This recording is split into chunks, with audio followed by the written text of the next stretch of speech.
पुण्य सर नमस्ते, यहाँलाई स्वागत छ। थ्याङ्क यू सो मच, धन्यवाद।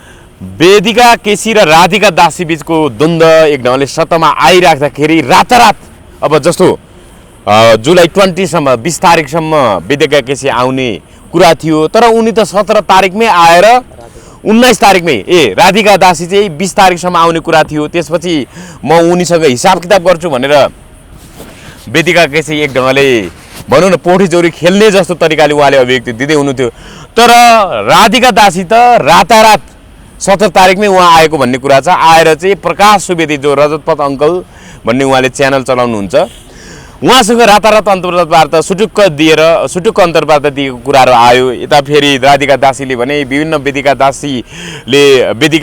केसीले लगाएको आरोपमाथि यो त उहाँ त मेरो छोरा भन्दा 2 वर्ष कान्छो रहेछ, छोरी उमेरको हो भनेर एक ढङ्गले छोराछोरीको सम्बन्ध वेदिका केसीलाई चाहिँ छोरी सरको मानेर चाहिँ एक ढङ्गले अब त्यो आरोप निराधार भएको भन्ने कुराहरू गरिराख्नु भएको छ। तर अलिकति उहाँको मलिन अनुहारले उहाँमाथि प्रश्न चिन्ह उठ्छ भन्ने हिसाबले पनि विषय आइरहेछ। पुलिसले रातारात उनी सुटुक्क किन 20 तारिकमा आउने भने कि राधिका दासी किन 17 तारिकमै आइन् र सुटुक्क प्रकाश सुवेदीसँग अन्तर्वार्ता दिइन्। अब राधिका दासी र वेदिका केसीको यो भनौँ न एक ढङ्गको पोठीजोरीको समाधान कसरी होला त? अब तपाईँले भने जस्तै राधिका दासी 3 दिन अमेरिका भ्रमण छुट्याएर 17 तारिकमै नेपाल झरिन्। एयरपोर्टमा के उत्रिएकी थिइन्? नाम र दामको लागि तडपिएका, कन्ट्रोभर्सीको लागि ख्याति कमाएका प्रकाश सुवेदी चुल्ठो हल्लाउँदै एयरपोर्ट पुग्छन् र त्यहाँबाट झङ्गल जुङ्गल पारेर त्यो लगेज ब्यागेज जम्मै सहित सायद घर नपुग्दै स्टुडियोमा बाटैबाट भने जस्तो भएर त अनि स्टुडियोमा ल्याउँछन् र 19 तारिकमै भिडियो आयो त। उनलाई डर यो थियो कि अब कतै वास्तवमा उनको इन्टरभ्यू भन्दा अगाडि अरू कसैले इन्टरभ्यू लिन्छ कि भन्ने डर थियो र राधिका दासीसँग उनी किप इन टचमा थिए र उनले फेरि नयाँ कन्ट्रोभर्सी ल्याए, नयाँ हङ्गामा ल्याए। उता वेदिका केसी पनि धेरै कराइरहेकी छिन्, बोलिरहेकी छिन्, उनका पनि भिडियोहरू आएका छन्। तपाईँले भने जस्तो अब यहाँ अलिकति हामीलाई कपिराइट लाग्ने हुनाले सबै भिडियो देखाउन सक्दैनौँ। त्यहाँ चाहिँ अब उनले सिधा भनेकी छिन्, तपाईँले भने जस्तो आफ्नो छोरा उमेरको मान्छे, अब केटाकेटी छिन्, बुद्धि छैन, के भनिन्, छोरी सरको मान्छे भनेर सो सरको मान्छे, बुद्धि छैन भनेर उनले चाहिँ यो विषयमा हल्का फुल्का एकदमै माइनर विषयको रूपमा विषयान्तर गर्न खोजेकी जस्तो देखिन्छ। तर उनको अनुहारमा उदासीका रेखा प्रष्ट देखिन्छ। राधिका दासी तनावमा छिन्, उनी ननिदाए जस्तो अनुहारमा छिन्, उनलाई धेरै टेन्सन भएको बुझिन्छ। किनभने उनको बारेमा वेदिकाले त उता के अरे 10 करोडको घर खोज्दै हिँडेको, मानव सेवाको नाउँमा जनसेवाको नाउँमा पैसा उर्तीपूर्ति गरेको, आफ्ना ज्ञान नभएको शास्त्रीय ज्ञान छ। श्रीमानको विषयमा चाहिँ प्रमाण देखाउन चुनौती दिएछिन् श्रीमान त्यो उनले भनेको भारतीय त्यो मान्छे होइन, त्यो आफन्त हो, त्यस्तो कुनै भुस्टिग्रेस लठारिएको छैन। अब उनले अनावश्यक रूपमा यो मिडियाबाजी गरिन्, भारतमा करोडौँको घर पनि छैन, यहाँ केही छैन भनेर उनले भनेकी छिन्। तर पनि ती कुराहरूमा अब वेदिका केसीले एकरो रट लगाएकी छिन्। अब +2 या ब्याचलर के हो त्यो ड्रप आउट गरेकी, तपाईको छोरी हो भने छोरी नै छ र आमा यो भनेर प्रमाण सहित ड्रप आउट भन्ने हिसाबले कुरा गरिरहेछन्। उनी के कम उनले पनि एउटा भिडियो जारी गरेर चाहिँ यो चाहिँ कपिराइट लाग्दैन होला, उनको फेसबुकबाट हो। यो एकचोटि म तपाईँलाई सो गर्छु उनले के भनेका छिन्, या सुनौ, त्यसपछि बाँकी हामी थप कुराकानी गरौँला, या वेदिका केसीकै एउटा हेरौँला। हाम्रो राधिका दासी हो, म ठ्याक्कै यहाँ हाम्रो राधिका दासीजीको सो हेर्दैछु यहाँ प्रकाश सुवेदी सोमा। अनि उहाँले चाहिँ मलाई अब छोरी नै भन्नुभएको रहेछ, उहाँको छोरा भएर 2 वर्षमा सेट रहेछ र मम्मी नै भन्न चाहे राधिका मम्मी। तपाईँले त्यत्रो सोमा गएर पनि झुट बोल्ने आँट आयो है, प्रमाणसँग देखाउनु त भनेर। तपाईँले भन्ने 20 तारिक आउँछु अनि बसेर छलफल गर्ने भनेर तपाईँको दाइले फोन गर्ने मलाई। तपाईँ 17 तारिक आएर लुकी छिपी गएर इन्टरभ्यू दिइदिने, अब यसमै टुङ्ग्याउँछु भनेर सोचेर दिनुभएको होला मम्मी तपाईँले होइन। राधिका मम्मी तपाईँ मसँग छलफलमा आउनु, हामी दुईजना बसेर मिडिया राखेर लाइभमा आउँ, म हजुरलाई चुनौती दिन्छु मम्मी है। हस्बेन्ड मैले भनेको कुरा हो। तपाईँ यदि मैले बोलेको कुराहरू झुटो हो, मसँग प्रमाण छैन भने किन डराउनु भएको छ? आउनु मसँग, लाइभमा आउनु, म लाइभमै सबै प्रमाण देखाउँछु, मिडियाकै अगाडि देखाउँछु, तपाईँसँग राखेरै देखाउँछु। अब त्यो एक त सुरुमा सबैभन्दा इम्पोर्टेन्ट विषय भनेको तपाईँलाई कसरी थाहा भयो प्रकाश अङ्कलको सोमा मैले तपाईँको बारेमा बोलेको छु भनेर कसरी भ्रामक प्रचार भइरहेको भनेर पठाउनु भयो? सुनेर त पठाउनु भयो होला। भनेपछि प्रकाश सो भित्रैको मान्छेले तपाईँलाई त्यो मैले बोलेको क्लिप प्रोभाइड गरेको हुनुपर्छ होइन? फर्स्ट कुरा नोटिस हुनुपर्ने यो हो। र सेकेन्ड कुरा के हो भन्दा तपाईँ आउने बित्तिकै कसैलाई थाहा नदिकन डाइरेक्ट प्रकाश सुवेदी सोमा गएर बोल्नु भयो कि यही टुङ्ग्याउँछु, यो केटलाई नराम्रो देखाइन्छु, अलिकति म राम्रोसँग बोल्छु अनि भयो भनेर होइन? खाँदै हेर्दै तपाईँको त्यही भएर अलिकति यहाँ काट्यो। ल अब हेर्नुहोस्, कुरा यस्तो छ भनेपछि वेदिकाले उठाएका कतिपय कुराहरू प्रक्रियागत रूपमा त्रुटिपूर्ण भए पनि उनले उठाउन खोजेको कुरा गम्भीर छ है। मुख्य कुरो जनकजी एउटा के ध्यान दिनुपर्छ भने यो साउनको महिना, शिवजीको महिना, हरियाली छाएको छ, चारैतिर हरिया चिजहरूको वस्त्र गहना आदि इत्यादिको छ। यो व्रत लिने बेला यतिखेर हामी भगवान श्री पशुपतिनाथको पावन पवित्र मन्दिरको परिसरमा छौँ, यहाँ माथि इटाटोलमा छौँ। मैले के भन्नुपर्छ भने यहाँनिर वकालत गर्नको लागि एलएलबी वा एलएलएम गर्नुपर्छ, अर्थात् बार काउन्सिलले तपाईँलाई प्रमाणपत्र पनि दिनुपर्छ। बिएमई नगरिकन ऊ इन्जिनियर हुन सक्दैन। दबाई बेच्न जान्यो भन्दैमा ऊ डाक्टर हुँदैन, एमबिबिएस एमडी गर्नुपर्छ भने जस्तै यो पण्डित हुन, पण्डिती हुन, कथा वाचन गर्ने योग्यता चाहिँ के हो त? न जाऊ कृष्णजी, न जाऊ कृष्णजी, वृन्दावनमा हामीलाई छोडी न जाऊ कृष्णजी भन्या भरमा पण्डितनी भजन गाएकै भरमा त्यो त भजन गायक हो, भजन गायिका हो। भजन गायक र गायिकालाई महाकथा महापुराण वाचक भन्न मिलेन। कुरा के हो भने काम, क्रोध, लोभ, मोह, मद, मात्सर्यबाट मुक्त नभइकन त्यो सन्तात्मा मुक्तात्मा पण्डित हुन सक्दैन। अब भित्र तामसिक भोजन गर्ने, अब तपाईँको थरी थरीका मासु अनि रक्सीहरू खाने, ढ्याउ ढ्याउ गर्दै आउने, बाहिर बिहान नुहाएर जय शम्भो श्री कृष्ण गोविन्द हरे मुरारे हे नाथ नारायण वासुदेवा ओम त्र्यम्बकम यजामहे सुगन्धिम पुष्टिवर्धनम उर्वारुकमिव वन्दनान् मृत्युर्मोक्षे मातृतात भन्दैमा म के संस्कृतको विद्वान हुन्छु, महाविद्वान हुन्छु? तपाईँलाई याद होला गरुड पुराणमा समेत फरर पहिला संस्कृतको श्लोक पढ्नुपर्छ होइन? त्यसपछि मात्रै त्यहाँ उल्था हुन्छ नेपालीमा। भने राधिका दासीले वृन्दावन वा कहीँ गएर 6 महिना ट्रेनिङ लिँदै भए राधिका दासी एको होइन, त्यस्तो जमातै छ यहाँ। राधिका दासी वा उनी जस्तै मान्छेले 6 महिने तालिमको आधारमा न शास्त्री गरेको छ, न आचार्य गरेको छ, न शास्त्रमा पारङ्गत छ, न 4 वेद पढेको छ, न 18 पुराण खारेको छ, न उपनिषदको ज्ञान छ, न जाऊ कृष्णजी भन्ने भाका हालेर कुनै सबै ग्यालेक्सीको टिचर अझ वेदिकाले त मादल बजाउने कुराको पनि स्मरण गराएकी छिन् भने उनी रातारात महापण्डितनी बनिन्।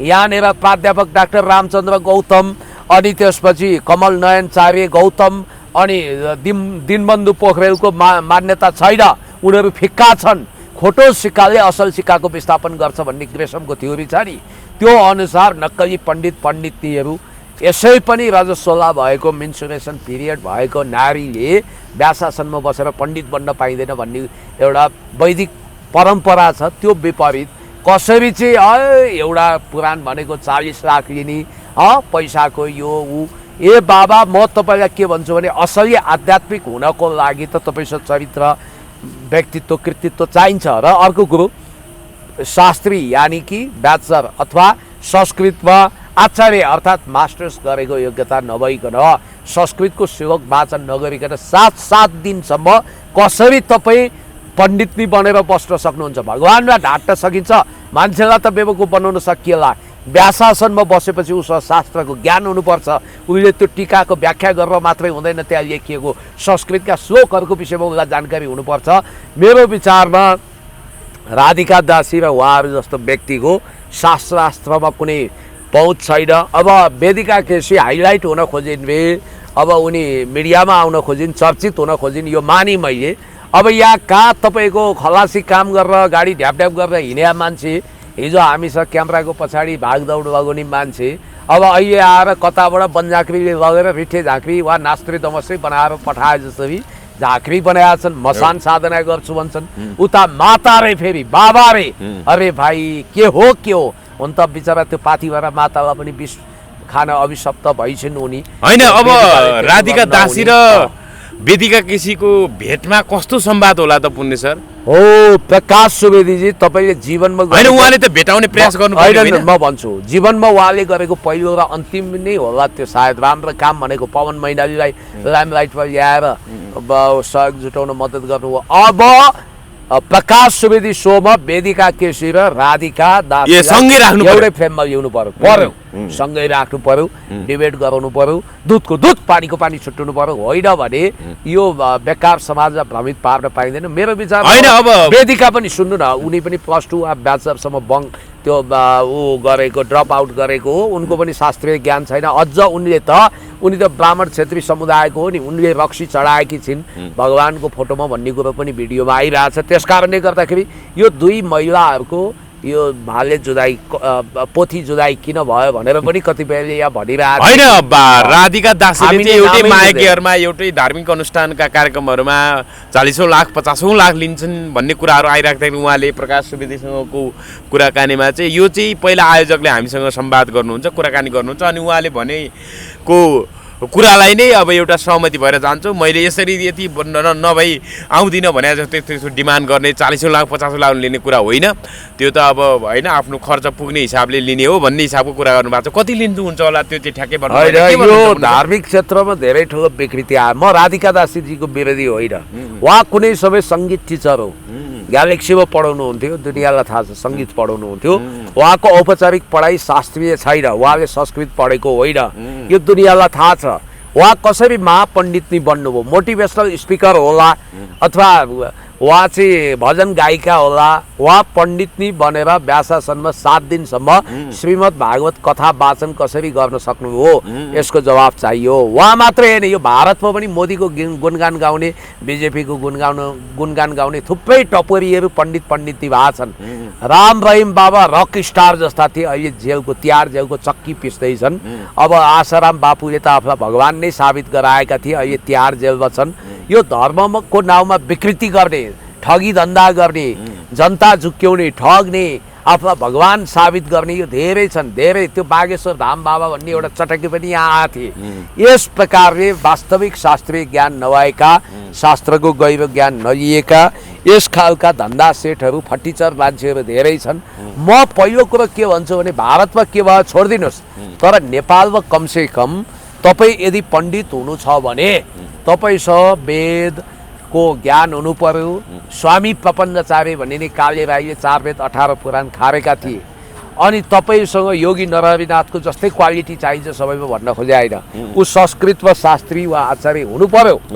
पण्डितहरूको एउटा संस्थाले के डिक्लेरेसन गर्नु पर्यो भने कोही व्यक्ति संस्कृत वा शास्त्री वा आचार्य छैन, संस्कृतका श्लोकहरू भन्न सक्दैन, श्रीमद् भागवत कथा वाचनमा पारङ्गत छैन भने खबरदार उनीहरूलाई कथा वाचक हुने अनुमति छैन भन्नु पर्यो। यहाँ कसरी चाहिँ मान्छे रातारात पण्डित बनाइए, यो कलाकारिता हो, मान्छे ढाँट्ने कुरा हो, छल्ने कुरा हो। तर यहाँनिर नि पुण्य सर घुस लिनु र दिनु दुवै अपराध हो भन्छन् नि। एउटा भनौँ न यो भन्नाले यो कानुन यो अपराध शास्त्रमा अथवा भनौँ कुनै यो चाहिँ भन्ने गरिन्छ भने घुस लिनु दिनु दुवै अपराध हो भने अब अन्धविश्वास हो भने माता धामी झाँक्रीको विश्वास गरेर अनावश्यक रूपमा होइन स्वास्थ्यमाथि खेलबाड गरिएको छ भने त्यो त विश्वास गर्ने नागरिकहरूको पनि त दोष होला नि, होइन र? एक और माता झाँक्रीले मात्रै दोष दिन मिल्छ त? उनीहरू किन गए त त्यहाँ विश्वास गर्दै?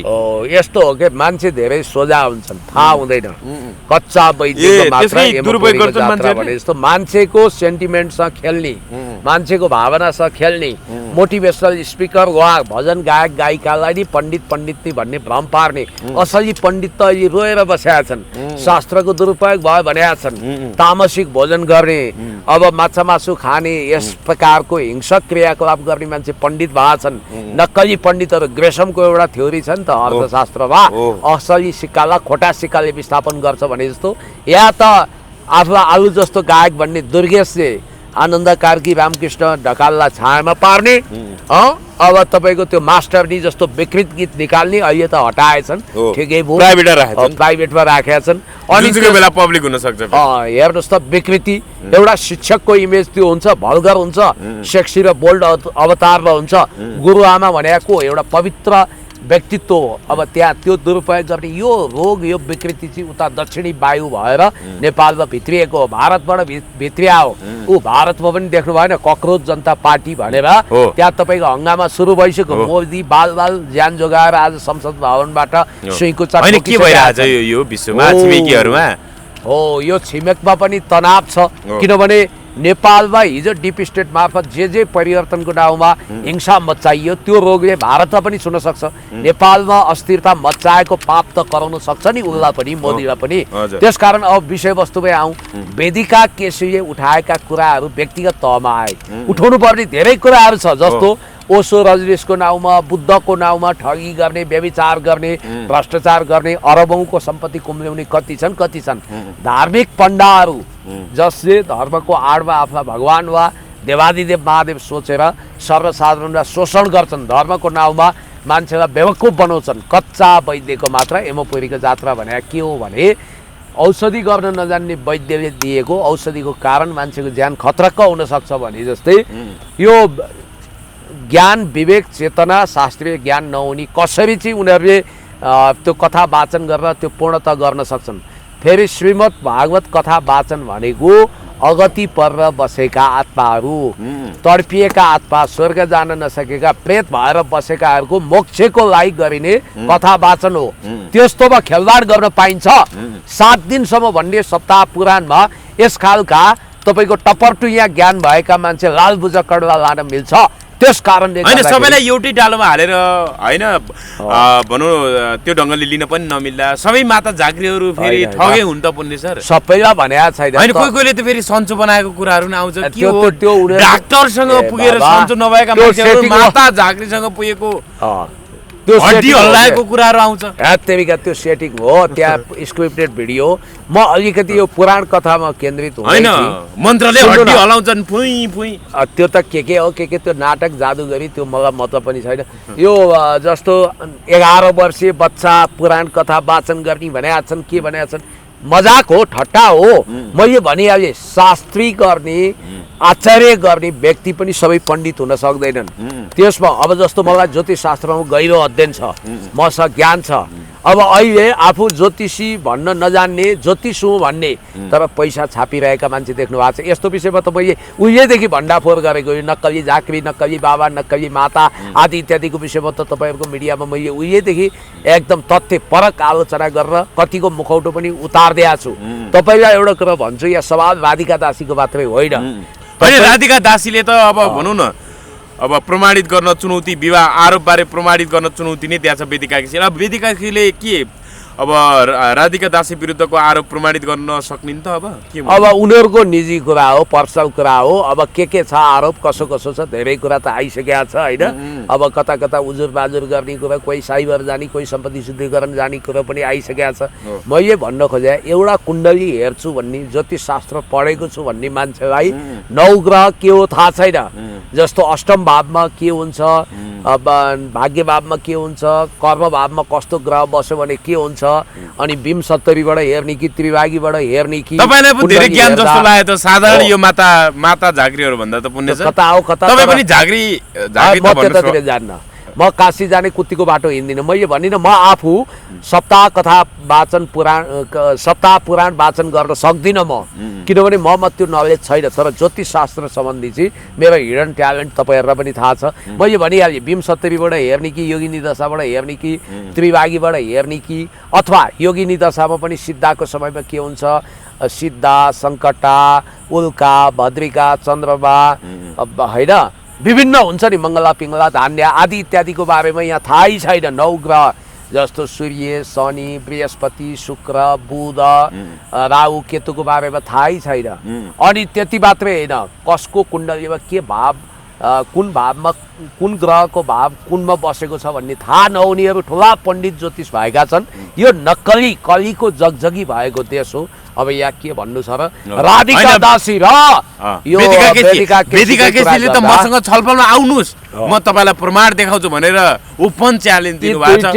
अब के होला? दुईटैको चेतना र ज्ञान न्यून छ। यी दुईटै उस्तै प्रवृत्तिको भनेर पनि कतिले भनेका छन्। म कसैलाई पनि आलोचना गर्न चाहन्न। यहाँनिर शास्त्रमा पारङ्गत भएको व्यक्तिले बसेर राधिका दासीजीको पुराण कथा वाचन गर्ने क्षमता छ कि छैन टेस्ट गर्नुपर्छ। मलाई लाग्छ छैन, किनभने उनले 6 महिना तालिम ल्यायो। 6 महिने तालिमले कोही पण्डित हुन सक्दैन, तपाईँको श्रीमद् भागवत कथा वाचन गर्न सक्दैन है। यहाँ विकृति आयो। अब जुनु रिजाल गायिकाले समेत लेख्नु भएको छ, मलाई महायज्ञहरूमा भजन गाउन खुब मन पर्थ्यो। जब व्यास आसनमा बसेका गुरुहरूले आफ्नो समान आसन लिएर गाउन लगाउनुहुन्थ्यो, म भगवान्लाई धन्यवाद दिँदै खुब भजन गाउँथेँ।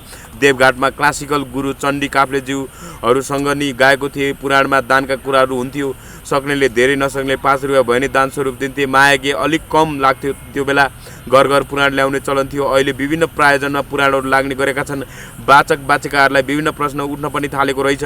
धर्मले सत्मार्गमा लैजान्छ, सहयोगको भावना पैदा गर्छ, मेलमिलाप बढाउँछ, यो चाहिँ भन्न सक्छु। तर धार्मिक विवादमा को सही को गलत भनेर टिप्पणी गर्न मेरो चाहिँ औकातले भ्याउँदैन।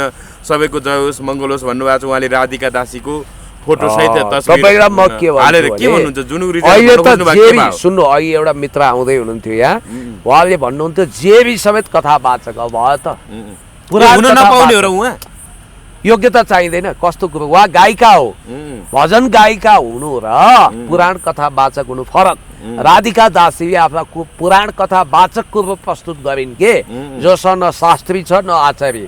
कुरा त्यहाँ हो, सबभन्दा गाठी कुरो चाहिँ उनी कुन योग्यताको आधारमा पुराण कथा। राधिका दासीले पुराण वाचन गर्न सुहाउँदैन, मिल्दैन योग्यताले, योग्यता क्षमता दिँदैन। उनले संस्कृतका श्लोकहरू पढ्न सक्दिनन्। हैन, म त कहाँ तालिम लिएको कहाँ पढेको भन्दै हुनुहुन्छ त। 6 महिने वृन्दावनको तालिमले हुन्छ। त्यसो भए त तपाईँले औषधि बेत्त जान्ने सबैलाई एमडी घोषणा गर्दै भइगयो, डाक्टर भन्दै भयो, एमबीबीएस भने भइगयो नि। हो, त्यस्तै हो, यो मिल्दैन। मान्छे अब उहाँले त्यसो भए कथा वाचन छोड्नुपर्छ। हो, उहाँ भजन गायिकाको रूपमा हिँड्नुपर्छ, मोटिभेसनल स्पिकरको रूपमा हिँड्नुपर्छ। तर उहाँको व्यक्तित्वलाई धेरै रुचाउँछ नि राधिका दासी। रुचाए भन्दै कस्तो शालीन भद्र, हेर्नुहोस् कति मिलाएर बोल्न जान्ने मान्छे भन्ने हिसाबले त्यो योग्यताले पनि हुँदैन। संस्कृत मैले भनिहालेँ, श्रीमद् भागवत भनेको चाहिँ कोही व्यक्तिको पितृलाई तार्नको निम्ति, अगति परेका आत्मालाई शान्ति दिनको लागि यो समस्त पुराण कथा वाचन गर्ने हो। त्यो ज्यादै जटिल छ, त्यसको पुस्तक हेर्नु यति मोटो हुन्छ। म कहाँ पनि श्रीमद् भागवतको कथाको किताब छ। कसैले झाँक्री पेसा गर्छु, माता पेसा गर्छु भन्न नपाइने होइन। कस्तो योग्यता हुनु पर्दैन। तपाईँसँग त्यो संस्कृतको कथा वाचन गर्ने क्षमता छ, बुझ्ने क्षमता छ, त्यसको लागि अध्ययन चाहिएन। तपाईँले ब्याचलर तपाईँको मास्टर के अरे ब्याचलर वा मास्टर्स नगरिकन कानुनमा तपाईँलाई वकिल हुन दिन्छ, इन्जिनियर हुनको लागि हो। त्यही कारणले भने औषधि बेत्त त जसले पनि जान्दछ होला होइन। औषधि बेत्त जान्यो भन्दैमा ऊ डाक्टर हुन पाउँछ। आयुर्वेदको औषधि त बेच्छन् त मान्छेले, डाक्टर नभए नि होइन। त्यो त अब गर्छन्, त्यो दुरुपयोग होला कति हो, त्यही हो कुरा। हस्, धन्यवाद पुण्य समयको लागि।